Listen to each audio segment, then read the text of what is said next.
پیارے بھائیوں اور میری پیاری بہنوں، اللہ تعالیٰ سے دعا ہے کہ اللہ تعالیٰ آپ کی تمام مشکلات اور پریشانیوں کو ختم فرما کے آپ کو ڈھیروں خوشیاں عطا فرمائے، آمین۔ پیارے بھائیوں اور بہنوں، آج جو وظیفہ ہم آپ کے لیے لے کے آئے ہیں یہ قرآن پاک کی ایک آیت کریمہ کا وظیفہ ہے، اور یہ آیت ہے: لا الہ الا انت سبحانک انی کنت من الظالمین۔ اس آیت کریمہ کی کیا کیا برکات ہیں اور اس کی کیا کیا فضیلتیں ہیں، اور آپ نے اس آیت کریمہ کا وظیفہ کس طریقے سے کرنا ہے، اور اس وظیفے کے کرنے سے آپ کو کیا کیا فوائد حاصل ہوں گے، یہ سب ہم آپ کو آج کی اس ویڈیو میں بتائیں گے۔ لہٰذا آپ سب سے گزارش ہے کہ ایک بار اس ویڈیو کو آخر تک ضرور دیکھیے گا تاکہ وظیفے کا کوئی بھی خاص پوائنٹ یا طریقہ کار مس نہ ہو جائے، اور جو بھی آپ کو اس ویڈیو میں بتایا جائے گا اس پر دل سے ایک بار عمل ضرور کر لیجئے گا۔ ویڈیو کی جانب بڑھنے سے پہلے جو بھی میرے بھائی اور بہن ہمارے چینل پر پہلی بار آئے ہیں ان سب سے گزارش ہے کہ ایسی ہی اچھی ویڈیوز کے لیے ہمارے چینل کو سبسکرائب کر لیں، جزاک اللہ۔ جس گھر میں بھی اس آیت کریمہ کا وظیفہ بتائے گئے طریقے سے کر لیا جائے گا، انشاءاللہ اس گھر پر اللہ تعالیٰ کی رحمت کی بارش ہو جائے گی۔ اللہ تعالیٰ اس گھر سے رزق کی تنگی کو ہمیشہ ہمیشہ کے لیے ختم فرما دیں گے۔ پیارے بھائیوں اور پیاری بہنوں، اس آیت کریمہ کو دعائے یونس بھی کہا جاتا ہے، کیونکہ حضرت یونس علیہ السلام نے اس دعا کو مچھلی کے پیٹ میں پڑھا تھا، اور اس کے پڑھنے کی وجہ سے اللہ تعالیٰ نے انہیں مچھلی کے پیٹ سے نجات عطا فرما دی تھی۔ حضرت سعد بن ابی وقاص رضی اللہ تعالیٰ عنہ بیان فرماتے ہیں کہ رسول اللہ صلی اللہ علیہ وآلہ وسلم ہمارے سامنے ایک دعا کا ذکر کرنے والے تھے کہ اچانک آپ صلی اللہ علیہ وآلہ وسلم کے پاس ایک اعرابی آ گیا اور آپ صلی اللہ علیہ وآلہ وسلم کو اپنی باتوں میں مشغول کر لیا۔ بہت وقت گزر گیا، اس کے بعد حضور صلی اللہ علیہ وآلہ وسلم وہاں سے اٹھے اور گھر کی طرف تشریف لے جانے لگے۔ میں بھی آپ صلی اللہ علیہ وآلہ وسلم کے پیچھے چلتا رہا۔ جب آپ صلی اللہ علیہ وآلہ وسلم گھر کے قریب پہنچے تو مجھے ڈر ہوا کہ کہیں آپ صلی اللہ علیہ وآلہ وسلم اندر نہ چلے جائیں اور میں اس دعا کو جانے بغیر رہ نہ جاؤں، تو میں نے زور زور سے زمین پر پاؤں مارا۔ میری جوتیوں کی آہٹ سن کر آپ صلی اللہ علیہ وآلہ وسلم نے میری طرف دیکھا اور فرمایا: کون؟ ابو اسحاق۔ ابو اسحاق حضرت سعد بن ابی وقاص کی کنیت تھی۔ حضرت سعد رضی اللہ تعالیٰ عنہ نے عرض کیا: جی ہاں یا رسول اللہ صلی اللہ علیہ وآلہ وسلم، میں ہوں۔ آپ صلی اللہ علیہ وآلہ وسلم نے فرمایا: کیا بات ہے؟ میں نے کہا: یا رسول اللہ صلی اللہ علیہ وآلہ وسلم، آپ ایک دعا کا ذکر کرنے والے تھے، پھر ایک اعرابی آ گیا اور آپ کو باتوں میں مشغول کر لیا۔ آپ صلی اللہ علیہ وآلہ وسلم نے فرمایا: ہاں، وہ دعا حضرت یونس علیہ السلام کی ہے جو انہوں نے مچھلی کے پیٹ میں کی تھی۔ آپ صلی اللہ علیہ وآلہ وسلم نے فرمایا: سنو، جو بھی مسلمان کسی معاملہ میں جب کبھی اپنے رب سے یہ دعا کرے اللہ تعالیٰ ضرور اسے قبول فرماتا ہے۔ یعنی انسان کو جب کبھی بھی اپنی زندگی کے کسی معاملہ میں اللہ تعالیٰ کی مدد چاہیے ہو تو انسان کو اس دعا کا ضرور اہتمام کرنا چاہیے،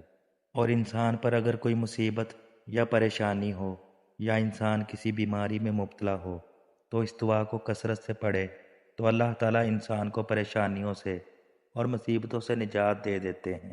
پیارے بھائیوں اور پیاری بہنوں، آپ سب سے گزارش ہے کہ اس وظیفے کو کسی بھی صورت نہ چھوڑیے گا۔ جو بھی میرے بھائی اور بہن اپنی غربت سے تنگ آ چکے ہیں، جن کو آگے کا کوئی راستہ دکھائی نہیں دیتا، میری وہ بہنیں جن کی شادیوں میں رکاوٹیں ہیں اور رشتوں میں رکاوٹیں ہیں، اور میرے وہ بھائی جو کہ بے روزگار ہیں یا اپنی پسند کی نوکری کی تلاش میں ہیں اور ان کو کامیابی ملتے ملتے رہ جاتی ہے، انشاءاللہ آج آپ کے منہ سے نکلی ہر بات پوری ہو جائے گی، آج آپ کی ہر خواہش پوری ہو جائے گی۔ بس آپ نے پختہ یقین کے ساتھ یہ خاص وظیفہ لازمی کر لینا ہے۔ میرے پیارے بھائیوں اور پیاری بہنوں، رمضان المبارک تو وہ مبارک مہینہ ہے کہ جس میں نفل نماز کا ثواب فرض کے برابر اور فرض کا ثواب 70 گنا تک بڑھا دیا جاتا ہے۔ نہ جانے آئندہ سال اس ماہ مبارک کے ایام ہمیں نصیب ہوں یا نہ ہوں، ہمیں ان ایام میں زیادہ سے زیادہ عبادت اور توبہ و استغفار کرنا چاہیے۔ خوش قسمت ہیں وہ لوگ جو اس ماہ میں زیادہ سے زیادہ نیکیاں سمیٹ کر اللہ رب العزت کی رضا اور خوشنودی حاصل کرنے میں کامیاب و کامران ہو رہے ہیں۔ کیسی عظمت و برکت کا مہینہ ہے کہ جس کے دن اور رات رحمت ہی رحمت ہیں۔ اگر ہم نے اس مہینے کی قدر نہ کی تو ہماری بدقسمتی ہوگی۔ پتہ نہیں اگلے سال یہ برکتوں والا مہینہ ہمیں ملتا بھی ہے کہ نہیں۔ اس مبارک مہینے میں اللہ تعالیٰ بہت زیادہ خوش ہوتے ہیں اور اپنی رحمتیں ہم سب پر اس ماہ مبارک میں نچھاور کرتے رہتے ہیں۔ اس لیے یہ مبارک مہینہ ہم سب کے لیے ایک خاص موقع ہے کہ اس مبارک مہینے میں اللہ کی رحمتیں اور برکتیں سمیٹ لی جائیں۔ اس مبارک مہینے میں اللہ کا ذکر کر کے اس سے مانگ لیں جو بھی مقصد آپ پورا کرنا چاہتے ہیں۔ آپ کوئی بھی اپنی خواہش پوری کرنا چاہتے ہیں، اپنی زندگی میں سکون حاصل کرنا چاہتے ہیں، یا گھر کی پریشانیوں سے تنگ آ چکے ہیں اور اپنی مصیبتوں سے چھٹکارا حاصل کرنا چاہتے ہیں، تو ایک بار اس آیت کریمہ کی یہ تسبیح وقت نکال کے دنیا جہان سے بیگانہ ہو کے اللہ کے آگے جھک کے عاجزی سے اور محبت سے اور سچے دل سے لازمی کر لیجئے گا۔ انشاءاللہ آپ کی ہر دعا قبول ہو جائے گی، آپ کا ہر جائز مقصد اور ہر جائز خواہش ضرور پوری ہو جائے گی۔ آپ کو دنیا جہان کا سکون مل جائے گا، اور اس سکون کے ساتھ اس تسبیح کی برکت سے اللہ تعالیٰ کا قرب بھی حاصل ہوگا اور آپ کی آخرت بھی سنور جائے گی۔ جو بھی بندہ اس تسبیح کو بتائے گئے طریقے سے خلوص دل سے کر لے گا، وہ خود دیکھ لے گا کہ کیسے اللہ تعالیٰ اس کی ہر دعا قبول فرمائیں گے۔ بس آپ نے یہ تسبیح کرتے وقت دنیا جہان سے بے خبر ہو جانا ہے۔ آپ کی نیت سچی ہونی چاہیے۔ سچی نیت کے ساتھ اس وظیفے کو کریں، پھر دیکھیے گا کہ کیسے آپ کے دن پھر جائیں گے، آپ کی دعائیں تمام حاجات پوری ہوتی چلی جائیں گی، کیسے وہ پاک پروردگار آپ سے راضی ہو کے آپ کو نوازتا چلا جائے گا۔ رزق کی تنگی ہو یا کسی بھی قسم کی کوئی بھی پریشانی یا مصیبت ہو، انشاءاللہ سب کچھ اللہ تعالیٰ کی رحمت اور برکت سے خود بخود ٹھیک ہوتا چلا جائے گا۔ پہاڑ جتنی مشکلات بھی ہوں گی تو اللہ کی رحمت سے ریزہ ریزہ ہو کے آپ کی زندگی سے ہمیشہ کے لیے چلی جائیں گی، اور آپ کی زندگی میں ایسا سکون آ جائے گا جس کی آپ کو ہمیشہ سے خواہش ہے۔ اگر میرے کسی بھائی یا بہن کو نوکری کا مسئلہ ہے، نوکری ڈھونڈ رہے ہیں اور کامیابی ملتے ملتے رہ جاتی ہے، در بدر کی ٹھوکریں کھا کر تھک چکے ہیں، تو ایک بار اس پاک پروردگار کی بارگاہ میں جھک کر عاجزی کے ساتھ دنیا جہان سے بے خبر ہو کے سچے دل اور محبت سے یہ ایک تسبیح کر کے دیکھ لیں۔ نوکری خود چل کر آپ کے پاس آئے گی، رزق کی تنگی خود بخود دور ہوتی چلی جائے گی، قرض دار ہیں تو قرض سے دیکھتے ہی دیکھتے چند دنوں میں نجات مل جائے گی۔ اللہ تعالیٰ تو بڑا غفور و رحیم ہے،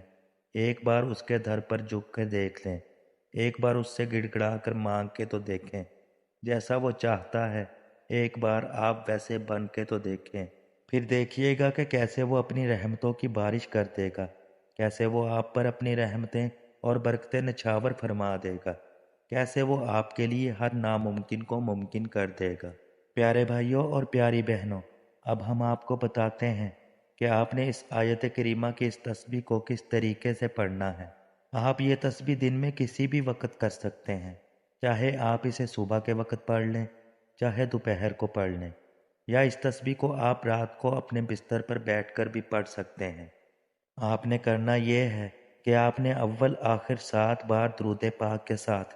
313 بار یہ آیت کریمہ پڑھنی ہے۔ لا الہ الا انت سبحانک انی کنت من الظالمین، اور اس کے بعد اللہ تعالیٰ کی پاک بارگاہ میں سجدے میں جا کر گڑ گڑا کر دعا مانگنی ہے۔ انشاءاللہ آپ کی ہر حاجت پوری ہو جائے گی، آپ کی ساری پریشانیاں مصیبتیں ختم ہو جائیں گی، انشاءاللہ رزق کی تنگی دور ہو جائے گی، اللہ تعالیٰ آپ کے رزق میں برکت عطا فرما دیں گے۔ آپ کا جو بھی مقصد ہوگا، کوئی بھی جائز خواہش ہوگی، اس تسبیح کی برکت اور رحمت سے انشاءاللہ ضرور پوری ہوگی۔ بس آپ نے جب یہ تسبیح کرنی ہے تو آپ سچی محبت کے ساتھ کریں۔ سچی نیت ہر کام کے لیے بہت ضروری ہوتی ہے۔ جتنا آپ اس تسبیح میں اس دعا میں مگن ہو کے کریں گے، اتنا ہی جلدی یہ وظیفہ اثر کرے گا انشاءاللہ۔ ابن ابی حاتم میں ہے کہ کثیر بن سعید فرماتے ہیں کہ میں نے امام حسن بصری رحمۃ اللہ علیہ سے پوچھا کہ خدا کا وہ اسم اعظم کون سا ہے کہ جب اس کو پڑھ کر دعا کی جائے تو اللہ تعالیٰ دعا قبول فرما لیتے ہیں، اور جب اس کو پڑھ کر اس سے سوال کیا جائے تو اللہ تعالیٰ اس سوال کو ضرور پورا فرما دیتے ہیں۔ آپ نے جواب میں یہی آیت کریمہ تلاوت فرمائی، لا الہ الا انت سبحانک انی کنت من الظالمین، اور فرمایا یہی خدا کا وہ اسم اعظم ہے کہ جب اس کے ساتھ دعا کی جائے تو اللہ تعالیٰ دعا ضرور قبول فرما لیتا ہے، اور جب اس کے ساتھ اللہ تعالیٰ سے مانگا جائے تو وہ عطا فرماتا ہے۔ یہ دعا سورۃ الانبیاء کی آیت نمبر 87 ہے، اور اس دعا کا ترجمہ یہ ہے، اے اللہ تیرے سوا کوئی معبود نہیں، تو پاک ہے بے شک، میں ہی قصوروار ہوں۔ اس دعا کے ترجمے پر غور کریں تو ہمیں یہ معلوم ہوتا ہے کہ یہ دعا کتنی بابرکت ہے۔ سب سے پہلے تو انسان اس میں اللہ تعالیٰ کے معبود حقیقی ہونے کا اقرار کرتا ہے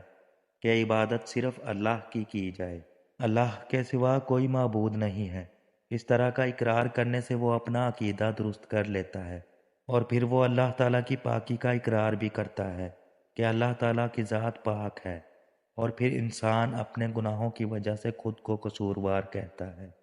اور ظالمین میں اپنا شمار کرتا ہے، کیونکہ گناہوں کی وجہ سے وہ اپنے نفس پر ظلم کرنے والا بن جاتا ہے۔ اس دعا کو باکثرت پڑھنے سے انسان کو مصیبتوں، پریشانیوں اور بیماریوں سے نجات ملتی ہے، اور اگر اس دعا کو پڑھ کے اللہ تعالیٰ سے جو بھی دعا کی جائے تو وہ دعا قبول ہو جاتی ہے۔ زندگی کے ہر معاملہ میں اللہ تعالیٰ کی مدد ضرور چاہیے ہوتی ہے، تو اس دعا کے ذریعے انسان اللہ تعالیٰ کی مدد حاصل کر سکتا ہے۔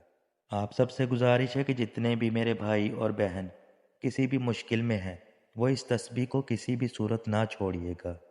خود بھی کریں اور اپنے عزیز و اقارب اور دوستوں کو بھی اس خاص رحمتوں اور برکتوں والے عمل کے بارے میں بتائیں، تاکہ وہ سب بھی اس ماہ مبارک میں یہ خاص وظیفہ کر کے اللہ تعالیٰ کی رحمتیں اور برکتیں سمیٹ سکیں۔ اللہ تعالیٰ سے دعا ہے کہ جتنے بھی مسلمان اس دنیا میں پریشان حال ہیں، اللہ پاک ان سب کی مشکلات اور پریشانیوں کو ختم فرما کے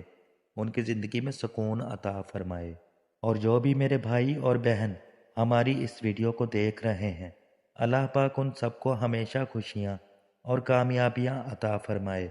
اور آپ سب کی ہر جائز خواہش کو پورا فرمائے، اور آپ کو ہمیشہ سلامت رکھے، آمین۔ پیارے بھائیوں اور پیاری بہنوں، ویڈیو کے آخر میں ویڈیو کو لائک اور کومنٹ میں اللہ کا پاک نام ضرور لکھ دیجیے گا۔ اللہ ہم سب کا حامی و ناصر ہو، آمین یا رب العالمین۔